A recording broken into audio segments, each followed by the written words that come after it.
நண்பர்கள் அனைவருக்கும் இனிய காலை வணக்கம். நண்பர்களே, ஏப்ரல் 2025 பாஸ் ஆன மாணவர்கள் இப்போ பிஇ லேட்டரல் என்ட்ரி அப்ளை பண்ணியிருக்கேன். உங்களோட சர்டிஃபிகேட்ஸ் எப்போ வரும்னு நிறைய மாணவர்கள் கேட்குறீங்க.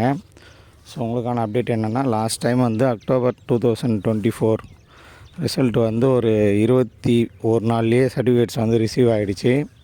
அது ப்ரொவிஷ்னலும் ஓவராலும் ரிசீவ் ஆகிடுச்சு. ஸோ உங்களுக்கு பார்த்திங்கன்னா எப்படியும் இந்த ஜூன் மாதம் எண்டுலேயோ இல்லைனா ஜூலை மாதம் ஃபஸ்ட் வீக்லேயோ உங்களுக்கு சர்டிஃபிகேட்ஸ் எல்லாம் வந்துடும். ஸோ நான் நம்ம சேனலில் உங்களுக்கு இன்ஃபார்ம் பண்ணுறேன். ஸோ அது வரைக்கும் சேனலை தொடர்ந்து ஃபாலோ பண்ணுங்கள். இந்த வீடியோவை அனைத்து நண்பர்களோட ஷேர் பண்ணுங்கள். தேங்க்யூ.